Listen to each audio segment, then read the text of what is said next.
Salut à tous et bienvenue dans la Batcave. Alors attention, cette vidéo va être assez longue, hein, j'ai quand même pas mal de choses à vous dire et de temps en temps je vais faire un écart sur le sujet principal pour expliquer mes choix. Donc déjà, par quoi commencer quand on veut un peu faire son stock, gérer son stock, commencer le rechargement? Eh ben, il faut commencer déjà le plus tôt possible. Moi, j'étais parti tout de suite dans cette optique, car on dit souvent oui, mais ça coûte cher. Enfin, il y a plein de choses. Ce qu'il faut savoir, c'est qu'il faut tout de suite commencer le rechargement. Faut pas attendre. Ou alors, on achète de la manufacturée le temps d'avoir les fonds pour acheter sa première presse, mais tout de suite, il faut essayer de le faire. Mais d'acheter de la manufacturée, moi, je n'achète pas de manufacturée, sauf la 22, ça on n'a pas le choix, et quand j'ai besoin d'étui. Donc cette petite période du départ peut vous servir à emmagasiner tout simplement des étuis. Personnellement, pour le 9 mm, je recharge du Geco ou du Spire, parce que j'aime bien les étuis un peu nickelés. Donc le Spire, c'est pour faire des belles goldottes qui valent très cher en manufacturé, mais je peux me les reproduire pour pas très cher. Et le Geco, c'est de la cartouche d'entraînement à cramer. Déjà, ça coûte pas très cher à l'achat et c'est des bons étuis à recharger. Donc, je me suis déjà acheté quelques manufs comme ça pour pouvoir ensuite recharger. Donc, comme je vous disais, vous partez, vous achetez quelques manufacturés pour vous faire votre stock de départ et ensuite, on peut aussi récupérer dans les stands. Hein. Généralement, il n'y en a pas beaucoup encore qui rechargent. Donc, vous allez pouvoir récupérer des étuis pour pas trop cher. Moi, je vous conseille de stocker de stocker et de recharger toujours la même marque d'étui. Ne pas faire un mélange 5 de ça, 5 de ça et 5 de chaque, parce que sinon vous allez avoir de très fines variations, mais avoir des variations quand même qui risquent de se voir aussi en cible. Il faut faire des paquets de 50 au moins. Donc moi j'ai choisi le 9 mm, c'est que du Geco, comme ça, pas de surprise. Pareil, le 44, je recharge du MacTech parce que c'est ce qui marche bien ensuite dans ce que j'ai comme pétard. Donc première chose, on recharge le plus rapidement possible, ce qui va limiter le déplacement de la date de rentabilité. C'est le moment où votre matériel a été rentabilisé, c'est-à-dire que le gain d'argent sur chaque munition vous a payé votre presse et tout votre matériel. On peut commencer à recharger à très faible coût. Donc je pense que si vous avez les moyens de vous acheter 500 cartouches de 9 mm, vous pouvez déjà vous mettre à recharger. Hein. Vous commencez avec une petite presse lit, monostation, toute simple, et vous allez pouvoir recharger votre boîte de 50 cartouches en, allez, 50 cartouches en une demi-heure, une fois rodé, vous les faites largement. À savoir après qu'avec une très bonne, enfin moi je suis monté en gamme de gamme de gamme comme ça, jusqu'à arriver à la Dillon, et là on fait le millier de cartouches à l'heure. Donc il faut pas hésiter, même en petit budget, vous avez des kits complets pour recharger pour 150 euros. Il faut aussi pas hésiter à faire venir la presse.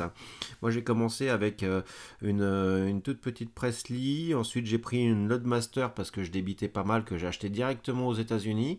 Je l'ai revendue d'occasion au prix de l'occasion français parce qu'elle était déjà comme neuve et donc en fait je l'ai revendue le même prix que je l'avais acheté, j'ai rien perdu. J'ai pu ensuite acheter la Dillon 650 avant la grosse augmentation que l'on a subie il y a peut-être un an ou deux. Donc j'ai eu l'occasion d'acheter une Dillon neuve pour pas trop cher à ce moment-là. Il faut savoir aussi que pour le côté un peu prepper survivaliste, le fait d'emmagasiner de la munition, ça peut servir en cas de problème financier. Moi je sors de 3 ans, je sors même à peine de 3 ans de galère travail et financière. J'ai pu continuer à tirer parce que le stock que j'avais fait avant d'éléments de rechargement m'a permis de tirer et ça me coûtait zéro. Les munitions, ceux qui ont fait du stock il y a 5 ans, les prix des munitions ont augmenté. Donc maintenant, même en revendant un petit peu du stock, des cartouches, ça nous permet d'avoir une monnaie d'échange et pourquoi pas de gagner même un petit peu d'argent par rapport à ça. Attention, le rechargement pour autrui et de vendre des cartouches rechargées, c'est interdit pour une histoire de sécurité. Si jamais le mec il se prend l'arme dans la figure, enfin voilà. Après, chacun voit et fait ce qu'il veut. Il faut savoir que c'est interdit. On a aussi une chance, enfin surtout les débutants qui vont commencer et qui ont commencé depuis maintenant 2-3 ans, c'est que moi quand j'ai commencé, il n'y avait personne dans mon stand qui rechargeait, donc j'ai dû apprendre par moi-même, hein. Donc on achète le Malfatti et on se met à recharger pour que ça nous coûte donc un peu moins cher, c'est comme ça. Maintenant, il y a énormément de sites internet, de forums, et même sur YouTube, il y a quelques chaînes YouTube qui sont assez sympas. Je vais vous en citer quelques-unes, hein. On a Fortune Cookie 45. Ça, c'est un Américain qui, lui, coule pas mal le plomb. C'est intéressant. Il fait plein de choses. Il a essayé plein de choses aussi. Il y a Vic, qui fait une chaîne plutôt typée survivaliste, mais quand même qui a des chroniques armurières assez sympas.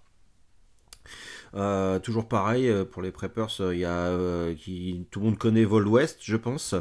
Lui, c'est vraiment pas mal dans beaucoup de domaines. Par contre, au niveau armes, il en présente et puis sa logique est bonne, sauf que c'est pas vraiment adapté. Tout simplement à notre territoire. On n'a pas la même réglementation qu'aux US, et vu qu'il habite là-bas, lui, il fait avec sa réglementation. Bon, on va avancer un peu et on va arriver surtout au sujet principal de cette vidéo, hein. J'ai dû préciser un petit peu les contextes de la vidéo pour ceux qui atterrissent. Donc les armes c'est bien, mais sans munitions c'est un gros presse-papier.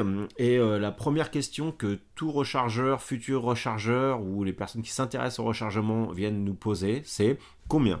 Combien de munitions il me faut ? Combien d'ogives ? Combien de plomb ? Combien de poudre ? Toutes ces choses-là.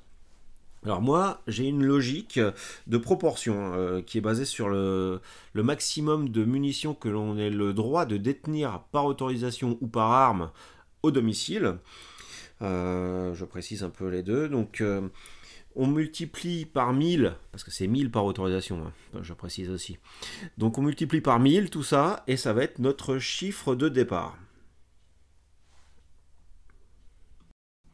Je vais prendre mon cas personnel en exemple. Je choisis de partir sur une munition qui est très répandue, voire la plus répandue en France après le 22, c'est bien sûr le 9 mm. J'ai pour l'instant 2 autorisations, j'espère une troisième. Pourquoi une troisième ? Je vais faire encore une aparté, j'en suis désolé, mais c'est une manière d'avoir déjà 3000 munitions chez moi légalement. Et en plus de ça, ça va être une Kel-Tec. Une Kel-Tec, c'est une arme longue, mais qui prend des chargeurs de Glock 17 par exemple. Et j'ai justement un Glock 17. Et les armes longues ont le droit à des chargeurs de 30 coups. Vous aurez bien compris l'idée, c'est d'avoir 30 chargeurs, donc 10 par arme, et aussi 3000 munitions légalement détenues au coffre. Bref, on est reparti. Donc 2000 cartouches pour l'instant que je vais utiliser pour mon point de départ. L'avantage de recharger 2000 cartouches, c'est de pouvoir acheter en fait en plus grande quantité, ce qui nous permet de descendre le prix de l'ensemble. Savoir que là je parle que du 9 mm, mais je recharge aussi du 38 et du 357, c'est par exemple les mêmes amorces, c'est la même poudre. Donc ça nous permet de descendre le prix. On achète en gros.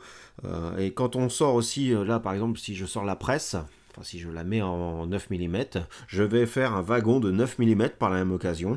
Et comme ça, je ne suis pas à refaire et à faire les réglages et ainsi de suite, et à perdre trop de temps. Ça, c'est plus un gain de temps et d'organisation, mais c'est pas non plus une obligation. Bon, revenons maintenant à nos proportions. J'espère pas avoir perdu trop de monde avec mes explications annexes. J'essaie de faire au plus condensé, mais je suis quand même obligé d'avoir quelques détails. J'ai mes 2000 cartouches terminées. Je prévois 2000 éléments de cartouches, c'est-à-dire 2000 ogives, 2000 étuis, 2000 amorces et de la poudre. La poudre, on va être bridé par rapport aux 2 kg de détention. Ça, j'en reviendrai un petit peu plus tard dessus.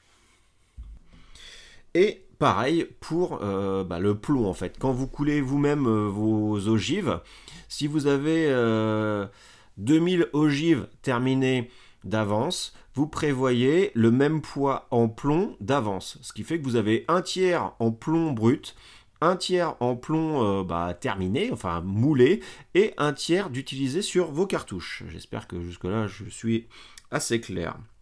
De toute manière, pour ce qui est de la gestion seule du plomb, en fait, je vais refaire une vidéo séparée au moment où je vais un peu mouler pour expliquer plus profondément ma philosophie par rapport au plomb brut en fait de départ.